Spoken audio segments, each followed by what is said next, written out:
This tablet just landed in Nigeria and it's already shaking tables when it comes to the budget tablet game. Today we're going to be talking about the Redmi Pad 2. With dozens of options already in the market, does this tablet actually stand out? Now let me show you what nobody is telling you about. Let's go.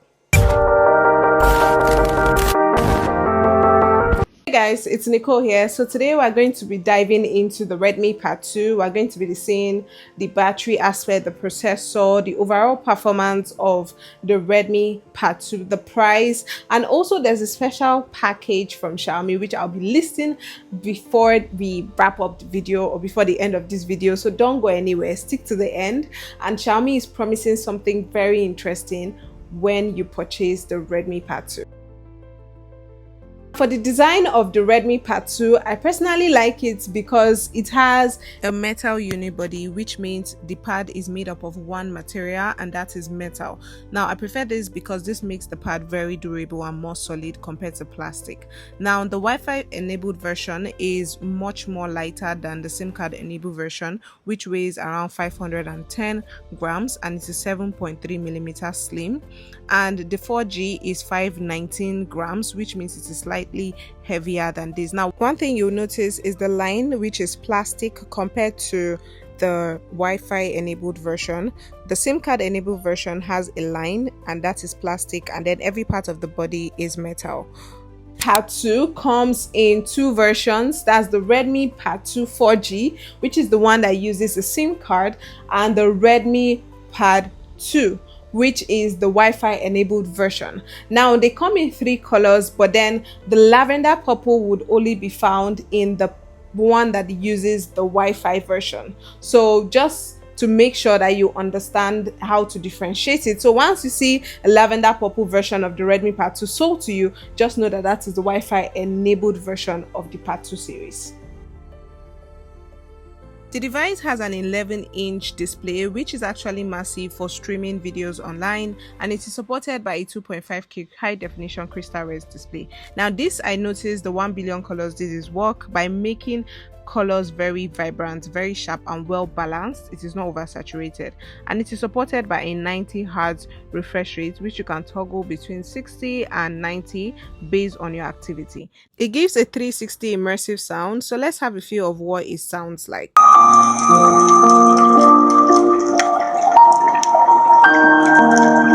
It also has a 600 nits peak brightness, allowing you to be able to read content under extreme sunlight. It has slim bezels, which equals larger viewing area, and this makes your pad look very modern and sleek. Now moving ahead to the processor, which is the MediaTek G100 Ultra. I'm really not a big fan of the processor, and that is because when it comes to like intense activity or just a lot of demanding tasks, it would not perform. But I'm guessing it's because it's a budget tablet. I expected how much. It's a budget tablet. So for basic use, for multitasking, basic gaming, light gaming, it's okay, it's good to go. I feel like this tablet is targeting more of students or professionals who are probably looking for a cost-effective tablet that they can have some, decent features and some decent performance. Playing the street car racing, I noticed that it had decent graphics and it was responsive without any major lag. But if you're looking to play the Call of Duty, you have to play it in low to medium settings, around 30 to 60 frames per second. For the security aspect of the Redmi Pad 2 series, you have an AI face unlock and you can manually type in your password. It also allows memory extension of a maximum of 8GB RAM. Personally, one of the features that I think is incredible in the Redmi Pad 2 is the fact that they included the Xiaomi HyperOS 2.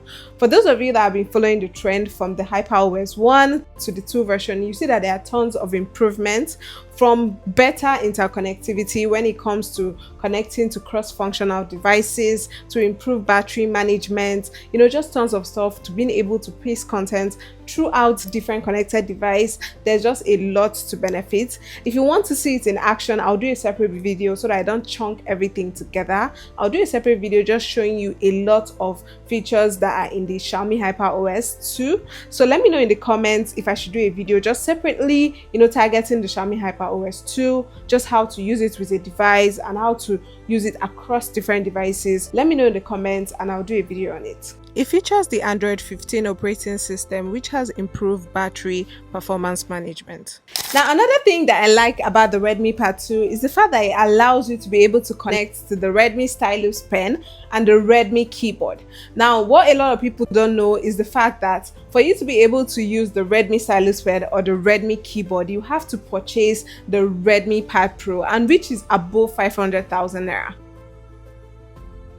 Now it comes with a massive battery, which is a 9000 mAh battery, which is something that would last for a couple of days. I currently use the Redmi Pad SE and it uses an 8000 mAh battery and it lasts me for a couple of days. Let me know actually in the comments if I should do a side-by-side review of the Redmi Pad 2 and the Redmi Pad SE, since they are within the same range. Now let's come back to the video. Comes with an inbox charger, which is a 15 watts, but it supports up to 18 watts charging. So if you don't want to use the 15 watts, which I would advise you just switch it up and go for the 18 watts or an 18 watts charger. Personally, I don't know why Redmi actually chose to put a 15 watts charger. I feel like something 18 watts and above, or even 33 watts could really do the magic, because I noticed it took about 4 hours to get my pad from 0 to 100%. So that's actually a lot of time. The only good side of it is the fact that if you eventually charge to 100%, it will take a while before your battery gets low. Another cool feature in the Redmi Pad 2, all thanks to the Xiaomi HyperOS 2, is the fact that it gives you the flexibility to be able to customize your own display picture or your home screen, which allows you from giving you effects, giving you colors, allowing you to just explore and customize it to your taste. Another feature you get to enjoy is the ability to search for anything on Google by just circling a text on an image, a video, and it will instantly just search it for you. The camera of the pad is also decent for Zoom meetings and video calls. The price of the Redmi Pad 2, like I said, it comes in two variants. It has the 4128 version and it has the 8256 version. Now the 4128, you have it in two different versions, the one that is Wi-Fi enabled and the one that is SIM card enabled. Now the one that is Wi-Fi enabled, you can get the 4128 for 225,000 naira, and the one that uses a SIM card for the 4128, you can get it for 253,000 naira.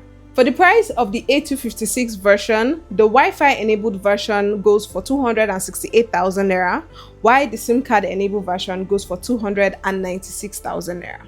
And with this, you can buy the Redmi Pad 2, which is less than 300,000 naira, without having to spend as much as 500k just to be able to connect to the Redmi accessories like the stylus pen and the keyboard. So I think this is a bonus for those that might be connecting or needing to connect those items to their pad.